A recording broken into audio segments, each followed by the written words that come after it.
The agenda is set. I'm Brent Goff in Berlin. It's time to talk. The German chancellor needs a new partner in government. Who dares to share power with Merkel Mutti? Al-Shabaab terror in Kenya. Is this the new playbook written by Al-Qaeda?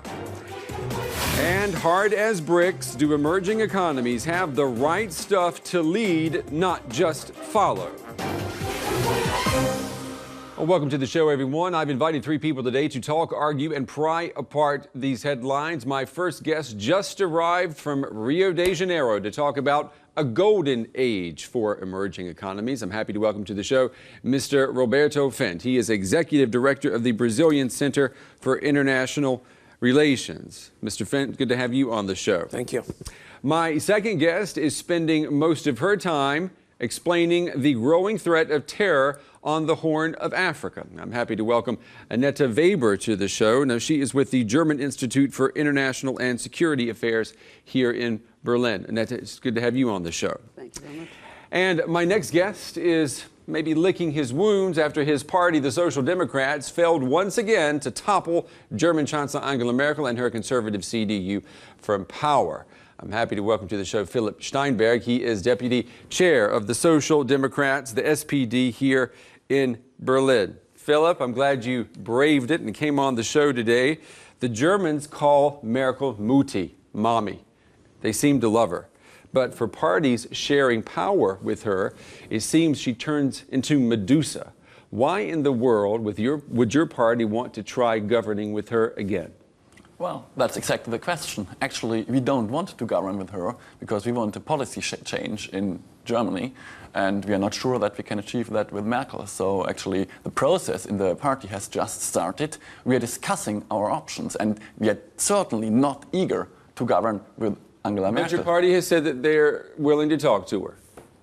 Well, I mean, we are a democratic party, and so it's quite understandable that Sigmar Gabriel doesn't refuse to talk. But in the party, we had a long discussion yesterday in Berlin about that. I mean, there are those who say, no, we don't even want to talk with her because we don't want to enter in a government with her. I mean, isn't it amazing that you've got Angela Merkel on the world stage right now? Everyone loves her. I mean, there are editorials being written about her as being the queen of the world right now. Is she almost too good? Annette, what would you say? Well, that's hard for me to answer. I would like to get back to what you said in terms of either Mutti or Medusa. I'm interested in this comparison because I'm wondering why somebody who is a powerful politician and who happens to be female cannot just be a powerful politician. Why does she have to become a mother figure or a Medusa for what? For being powerful? So I think she's a very powerful politician. I mean, the power, she has a long reach with that. What would you say, Mr. Fent? Is she more the mother type or is she more of a Medusa? Well, I don't think she's a Medusa, for sure. But I guess this Mutti nickname probably comes from the fact that she really looks like a mother, and he has this motherly view. Back to what Annette just said, right? This motherly view, and in Brazil, for instance, that's the way we see her. Okay. We have a female president. Yes, you do. So we use Exactly. it to it. Exactly. I mean, we don't call her Mutti, but I mean The SPD doesn't call her, right. But I mean, I think the media and maybe some part of the public call her like that because she embraces just everything, and that's the reason. And that's the reason why it's so difficult actually to attack her, because I mean, we don't really know what her policy goals are. We're going to talk about her being almost an untouchable when it comes to policies in just a moment. It is anyone's guess when a new German government will arise. Coalition talks in Germany, they can be long and they can be messy, and they don't guarantee a winning team in the end. Every political party that has joined Angela Merkel's conservative CDU has later crashed and burned at the ballot box. And Merkel comes out even stronger. But the Social Democrats, the SPD, those gluttons for punishment, they may want to take a ride on the Merkel train again. Really? Angela Merkel is victorious, but now she is searching for a new coalition partner. Her current majority in parliament is supported by the Free Democrats, but they are out of the Bundestag in the next legislative period after a poor result at the polls. Und auch wenn es einige Wahlerfolge in den Ländern gegeben In hat. theory, Merkel's Christian Democrats could link with the Greens. But with 5 times fewer seats than the Conservatives, the Greens would be weak within a Merkel-led government. And they're not attracted by the idea. The huge ideological divide between the CDU and the Left Party means a coalition there is out of the question. That only leaves the Social Democrats. They shared power with Angela Merkel from 2005 to 2009. But the experience stifled policy debates within the party and cost them support. So would it not be wiser for the SPD to form a left-wing alliance rather than another grand coalition? I mean, that's a good question, Philip. Why don't you forget Merkel, forget her conservatives, and, you know, get into the same bed with the left party and form a far left opposition? Well, there are those in the party who say that it was a mistake to exclude such a constellation before the elections, but everybody agrees in the party now that we have promised not to do that, and so we keep our promises after the election, that's for sure. What do you have left over then? You've promised not to join forces with the left. The only thing you have left is going into the same coalition with Merkel and her conservatives. No, absolutely not. I mean, there's a possibility of the Greens forming a coalition with Angela Merkel, and opposition is something, I mean, that belongs to a democracy as well. Would you like to see that? Would you like to see the conservatives and the Greens make a coalition? Well, I mean, one has to see that we don't have the choice between good options, but we only have the choice between very, very problematic options. And I mean, we have just started the discussion in the party, and there are those who say, yes, that would be better than the SPD going into a coalition. Like, and Angela Merkel only lacks 4 seats, so she doesn't need a coalition partner. She just needs a few votes in the Bundestag. So, I mean, as I said, the discussion has started. On Friday, we have our convention, and there we will know a little bit more what the party thinks. What does this election tell us about Germany as a whole? I mean, she's just short of getting a majority where she can rule alone. I mean, Annette, you live here. You know what Germans are thinking. It was a huge victory for Angela Merkel. The country is in love with this chancellor. Well, basically, I just moved back from a couple of years in Ethiopia, so I'm not so sure really what the Germans think. But I think if you move back, are you shocked at the euphoria surrounding this woman? No, not shocked, but surprised. Yes, that the variety, let's say, or the broadness of the different political spectra that we do have seems, as Philip said before, that she embraces almost everything, and that there seems to be no topic untouched by her, and so that really countering this apparently is quite difficult. And I think that's, you know, this kind of cushioning or cushioned feeling apparently appeals to a lot of Germans. Yes. Yeah, and the Brazilians love her. Very much. Very much. That's true. Okay. And essentially, if I may comment on why she had this landslide election, I guess the policies, at least economic policies she advocates, I guess they're producing results. Today in the Financial Times, the president of government of Spain is saying that the recession hit the bottom. And from now on, Spain is on the recovery. Germany as well, economically. The United States is on the way to recover. China continues to grow. So maybe this has a lot to say about the success after a long period of suffering of the austerity measures. They are producing results. I don't know if Philip would agree with that. I would strongly disagree. I mean, her austerity-only policy actually drives the Eurozone into a recession, and it remains to be seen if the Eurozone will get out of that. And in Germany as well, I mean, we have 6 million people earning less than €8.50. Like, we need a minimum wage, and the disparity between the rich and the poor in Germany is getting bigger and bigger. And therefore, I mean, we don't think it's a very successful policy. But why not go into a coalition with her then, Philip? You've got the momentum going.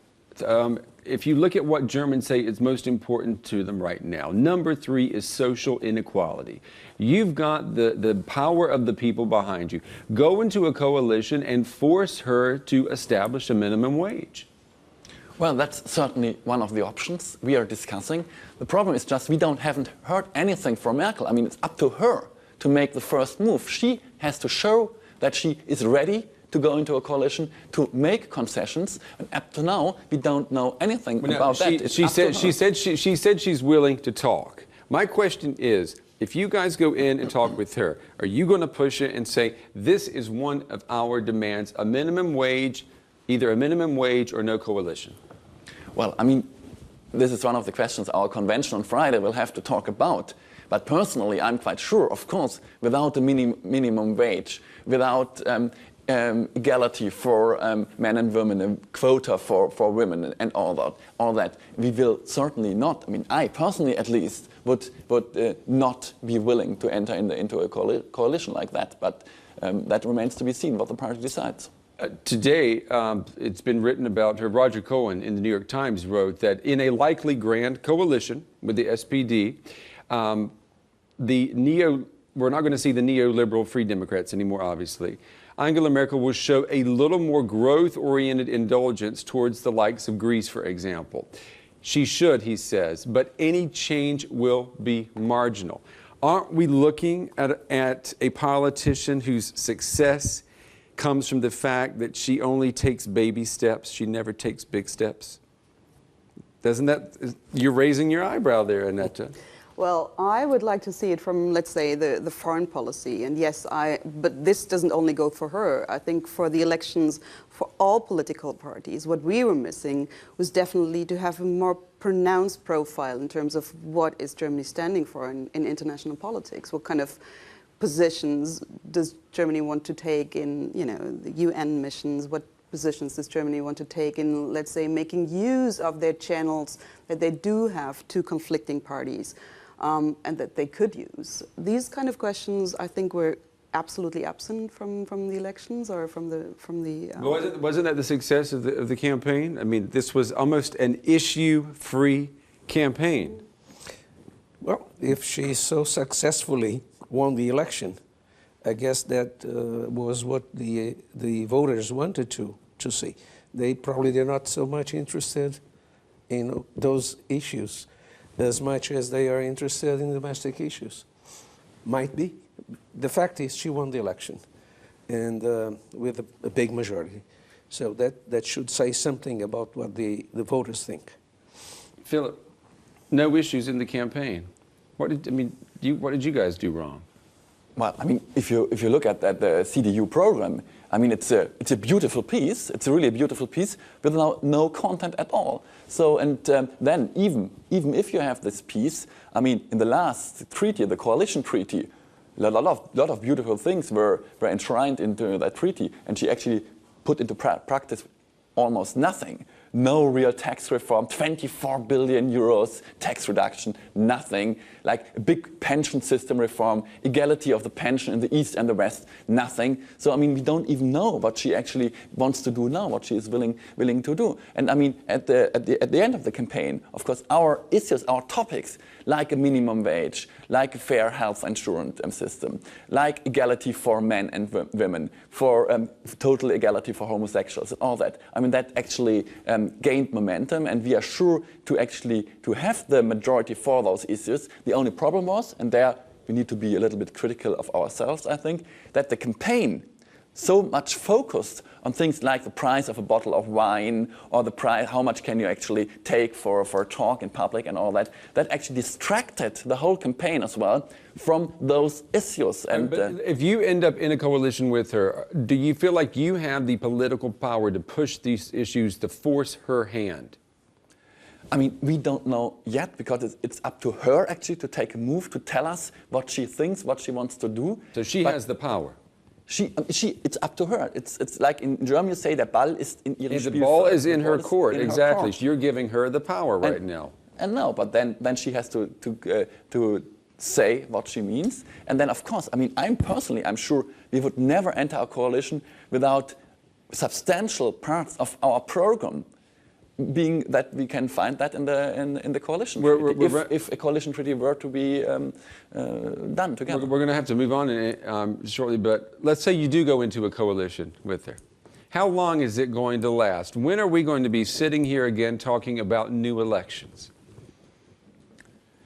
Well, there's a lot of if, you know. In German, you say hätte, hätte, Fahrradkette, now. So yeah, it's, I mean, could have, would have, would have. Yeah, but come So- on. I mean, isn't that a risk your party's willing to take? Go into a grand coalition, watch it explode, have new elections, and you guys come out smelling like roses.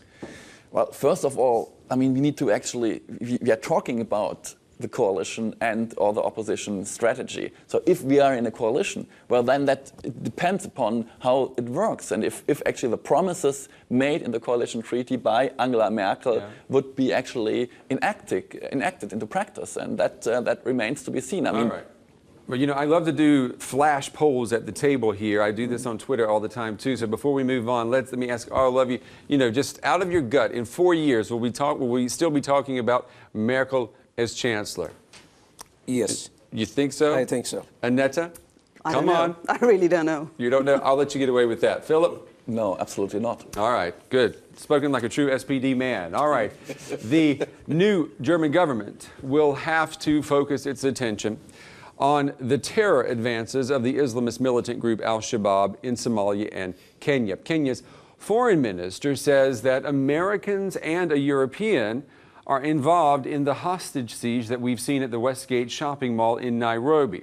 The attack reads like an al-Qaeda handbook on terrorism, but its audacity, its sophistication, and its media savvy tell us that this may be something more sinister than anything we've seen in Africa before. The attack on the Nairobi shopping center was launched by Islamist militants from al-Shabaab. The group is allied with al-Qaeda and controls much of southern Somalia. It says the attack is a reprisal for military operations by Kenyan forces. 4,000 Kenyan troops are in Somalia as part of the AMISOM peacemaking mission, which is led by the African Union. They helped recapture the capital Mogadishu from the Islamists 2 years ago. But al-Shabaab has continued to carry out attacks within Somalia and outside its borders. Some observers say the Nairobi attack is a sign of increasing desperation and infighting within al-Shabaab. So has this conflict entered a new phase? Annette, is this a new phase? Is this a new al-Shabaab that we're seeing? I think it's a new leg of al-Shabaab that we've seen. It's a new dynamic, yes. I think they're spreading out. The dynamic is different. It's much more, let's say, regional. It's becoming much more regional. It's not focused on Somalia anymore. The tactics are different. The chain of command is not really a chain of command. It's much more small clusters communicating amongst each other and asking, let's say, for the stamp, for the rubber stamp of being al-Shabaab, but not necessarily belonging to a network. To a network, to a loose-knitted network, but not belonging to a core group, al-Shabaab in Somalia. What's your take on the fact that there's this talk of Somali Americans and Somali Brits being involved in this attack? We've seen people from the diaspora going back to Somalia and fighting for al-Shabaab for the last couple of years. So that's no news. That's actually very common. And it's different to other jihadist groups where you have international jihadists from Syria, from other places, coming in and fighting alongside. In Somalia, you have the specifics that people who grew up in the US, who grew up in East London, who grew up in Sweden, would go back to fight the jihad in Somalia, and now apparently also in the region in Kenya. And the question that we're reading about now everywhere all over the world is what can be done at home to make sure young men, young women don't go to places like Somalia and become radicalized. Is that being discussed in Brazil? No, we see terrorism from a very, very far away place. So, answering your question, I don't see how you can prevent people joining terrorist activities abroad. I mean, except if you know some youngsters will really join, then I'm not sure yet if the laws in this country would allow it. I mean, to arrest those folks, not to allow them to join the terrorist group. What about suggestions, Philip, that governments need to monitor their people more closely for possible terrorist activities, terrorist leanings? Well, the main question is not to monitor people more closely, but actually it is to integrate them better in society. And in Germany, we are discussing that. I mean, we are discussing if there should be more Islamist education at university, at school, in order to portray like a more liberal vision of Islam. And I think that's the main question, and not to step up security, because, I mean, at the end of the day, that won't solve the problem. Is that the answer? I think the stepping up of the security, we've seen the attacks in Spain, we've seen the attacks in London, in the US. Stepping up security doesn't work. I think what we have to see, specifically with Shabab, they are extremely well connected in the social media. I mean, they have Twitter accounts. That's how we found out originally that they're responsible for this attack was on Twitter. And before all their attacks, they Twitter it live. They tweet live when they attack in Somalia. If they send somebody a suicide attacker, they tweeted that live. And this is a big appeal to people outside because it's happening live, and it's.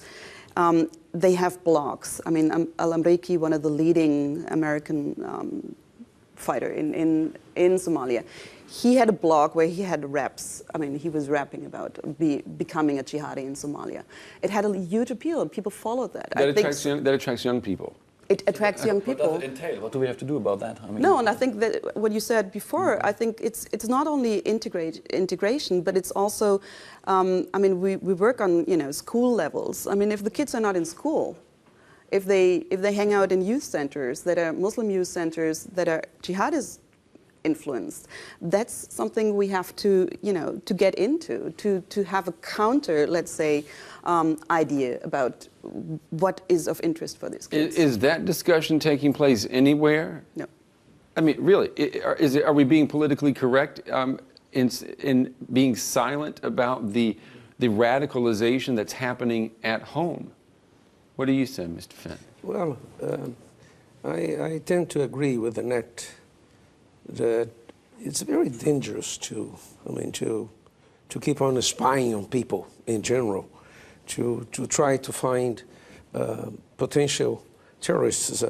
It's not just a question of the efficiency of the process, but the respect for liberties. Okay, I know, we respect liberties, but how are you going to know where these seeds are being planted if you're not looking for them? But you don't really know, even now. I mean, you start looking for them. You have, more and more control. But you don't know. And I think, when you, for example, the internet, of course you have jihadist groups on the internet. I mean, are we monitoring this? Are we looking into that? Or are we still thinking it's up to individuals that we have to follow and that have to, that build up a radical vision and then they carry that through? I mean, it's a topical thing sometimes. It's like a rushed decision to go to buy a ticket to go to Nairobi and then link up there, without leaving traces of being a radical jihadi back in the UK or back somewhere else. I'm trying to think. It's a giant leap to imagine someone being raised in the UK, being raised in the United States, growing up as an American, as a Brit, and then making that decision to go to Somalia and turn on everything they've known and then go into a shopping mall in Kenya and shoot people. I mean, something is happening there that is huge, and we're talking about security, but we're not talking about what's happening in their head. But I think what you just said in terms of something is happening there that is huge. That's exactly the attraction. Because if you look at one of the spokesperson, the self-proclaimed spokesperson, Omari, with a perfect British accent, who is not a Somali from Somalia, he is now a star because something huge is happening there. He would have never reached that stage back in the UK. And I think this is exactly the attraction, and this is what we don't follow through, what we don't think through. Philip, what's your take on this? Would we not be seeing this in the UK, in the US, if they had more social democratic societies? Well, I mean, there are two aspects. One of them is the more or less, I wouldn't call it irrational, but it's a sociological thing as well. I mean, very often those people come from, they're distressed or they have some problems. Not always, of course, but sometimes. And then there's the other aspect. Of course, that's the aspect of integration, of a culture of welcome, as we say. And of course, it's as well a question of how inclusive a society is. I mean, I think there are those two aspects, and I mean. Yeah, but this is what I'm saying. Which society is more inclusive than the U.S., for example? It's a society made of immigrants. If it doesn't work there, where in the world is it going to work? In Germany?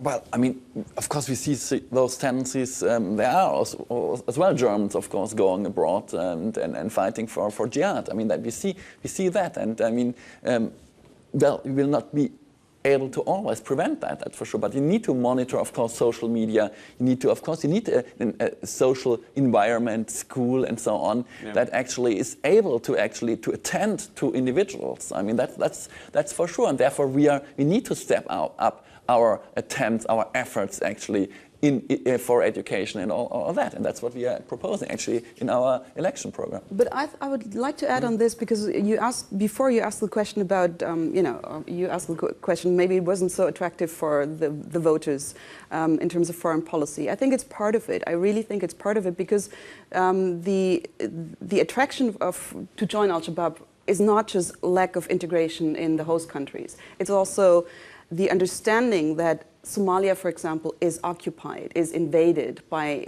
foreign troops, in this case the Kenyans. African Union troops. African Union troops, but the Kenyans. And of course, you always have the meta-narrative of it's a pro-Western, it's a pro-Western intervention. They want something from us. So of course, you also have to deal with these issues. It's not just the lack of integration, I think, in the host countries. Okay. It is an international question of, how do you perceive, and how do you perceive a country that is almost without a government or without a state for 20 years, that has now the African Union providing stability or security for whom? For the government. Before we move on, I know a lot of people on Twitter have been asking me, where's the money coming from for these jihadists? I mean, how are they getting money to do something like attack a shopping mall? I mean, it's not so expensive. What do you need? You need AK-47s, you need G3s, you need maybe 2 RPGs. That's not so expensive.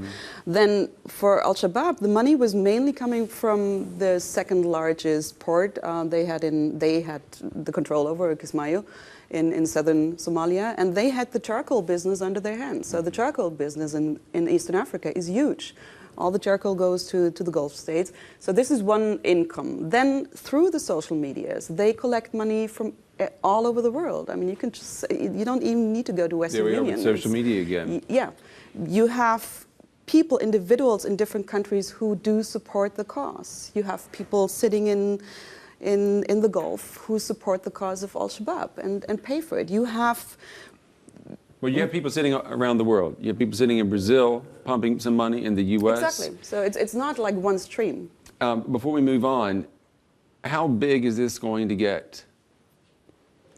Good question. I mean, we've seen Al-Qaeda East Africa starting terror attacks in '98 with the attacks on the U.S. embassies in Nairobi and Dar es Salaam. It was huge, but it was quickly forgotten.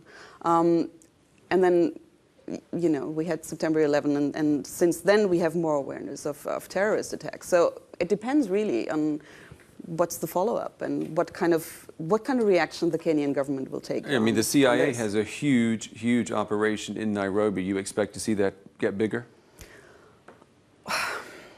Well, when we follow through the logic that we discussed before, what can the CIA do?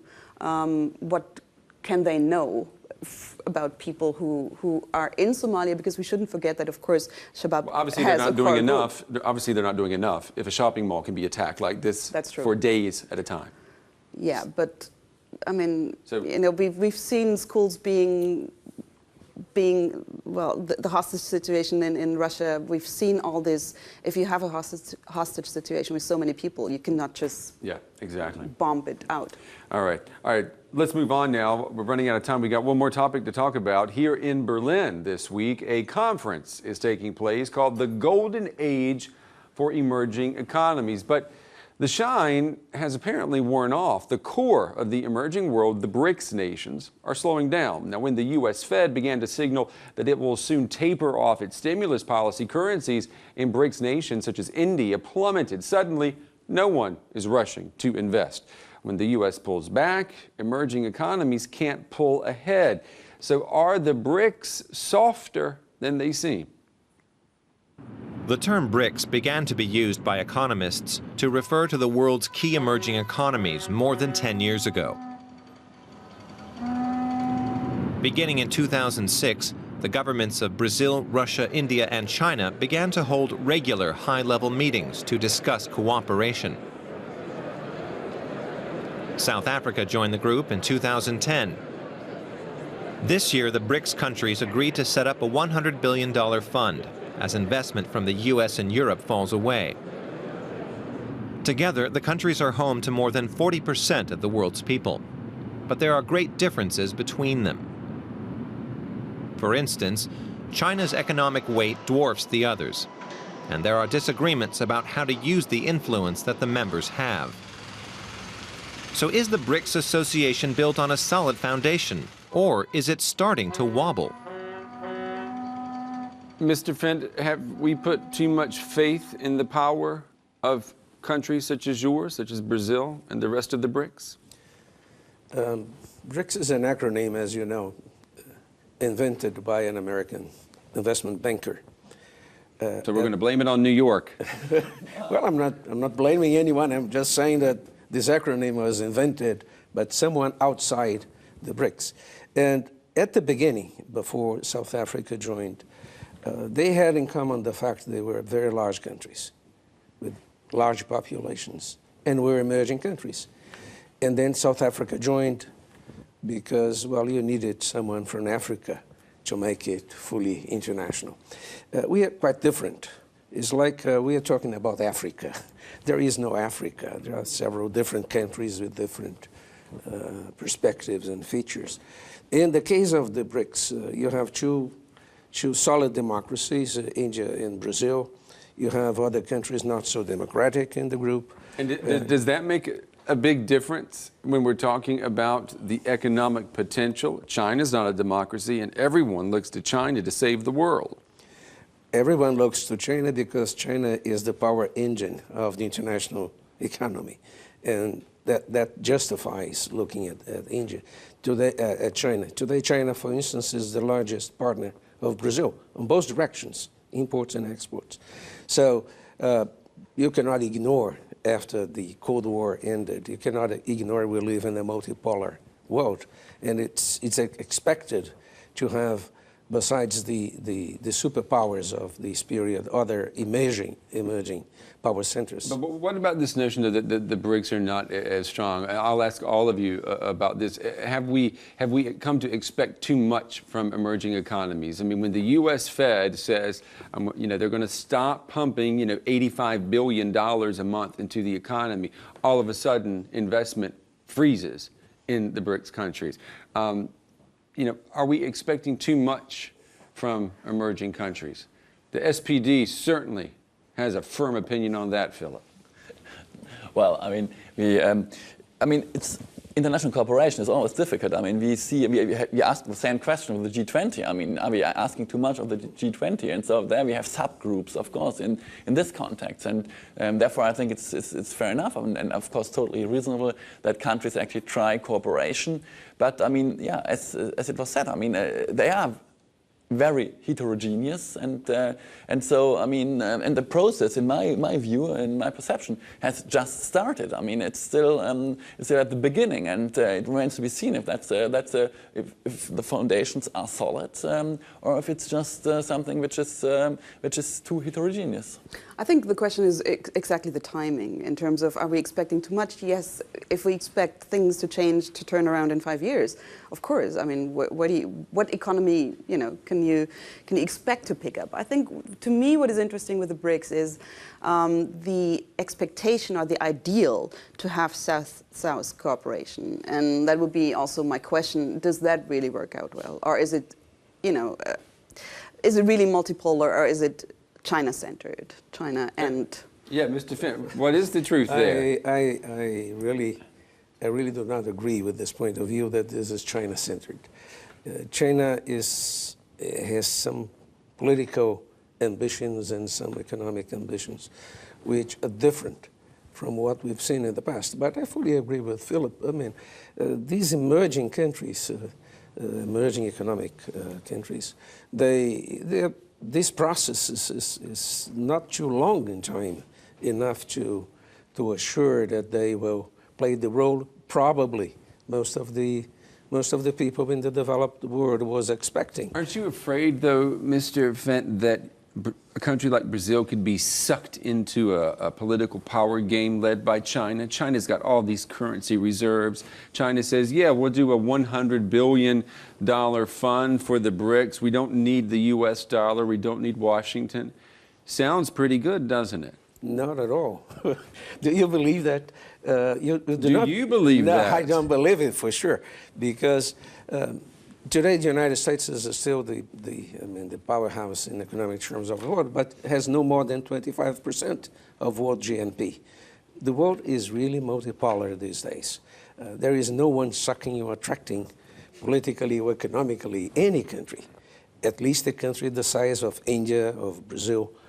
This is not possible. Maybe a small country, in the vicinity of a big country may be attracted, but that's not the case for sure. But the strength of the BRICS is still in question. I mean, the Indian rupee, plummeting 15%, in the last couple of weeks. That's not a sign of strength. But there are good reasons for that. Good reasons for that. And it all goes back to Washington, doesn't it? Domestic reasons, domestic economic reasons. And if you look at the behavior of exchange rates after the Americans sort of announced that they would change monetary policy, you'd see that, for instance, the currency of Mexico didn't change at all. Some of the currencies of other countries, they revalued. Some currencies devalued strongly. The case of rupee, the Indian rupee, is an example. But the causes are domestic causes. India is going through a difficult period. Did you breathe a sigh of relief last week when Ben Bernanke said, we're not going to start tapering just yet? No, because the Americans will have to do it. But he's giving you a little bit more time. Not much, unless you think December is too far away. I don't believe this will extend after December meeting of the federal, at the meeting of the Fed. So this is a short period. Americans will have to stop it sooner or later. And in my opinion, the sooner they do it, the better. Okay. There is going to be another G20 meeting in 2014. I think that's going to be in Australia. What should the world expect from the emerging economies by 2014? Annette, you're sitting in the middle, you get to answer. What's the wish list from these BRICS countries? For the BRICS countries, I think the wish list really would be much more a boost in South-South cooperation. And that's why my focal point on China was a question to you. I mean, what about South Africa, Brazil? What about South Africa, India? And to strengthen these cooperations, I think that would be on my wish list. Well, if you want to sign for South-South cooperation, and if you consider India and China to be South, but let's take it for granted. This recent agreement of the BRICS countries towards setting a fund for helping to smooth balance of payments problems and promote investment, not only inside the BRICS countries, but in other countries. This is a sizable example of South-South cooperation. I would say this is one of the largest signs of South-South cooperation. But having said that, I guess the best thing the G20 could do will be to promote growth in the developed countries, because this is the way the world economy and the emerging countries would most benefit. Philip, Social Democrats, isn't it traditionally seen that the Social Democrats are enemies of globalization, of the emergence of BRICS countries, because they really shake things up for the cozy, easy world of Germany? No, absolutely not. That's a misunderstanding. We are not against globalization. We are in Germany. The SPD is the European party. But we are in favor of a fairer Europe, of a fairer globalization, with minimum standards, with social standards. Now, of course, we want growth. We want to promote growth as well, but not at any price, not at the price of pollution of the environment, and of course, with the people and not against the people. And so I think we need stronger international cooperation. But when you say, before we run out of time, when you say right now Germany with Angela Merkel, with all this respect, isn't it Germany in a prime position right now to exercise that kind of influence over countries such as Brazil? Growth with fair rules? Isn't Angela Merkel the ticket for Europe? No, it's not Angela Merkel, but of course Germany does play a role, does have to play a role in international relations, that's for sure. But we do it a little bit differently maybe than other countries because of our history, because sometimes it's maybe more clever actually to be a little bit more low-key. But certainly Germany does have to play a role, and we are ready to assume that role.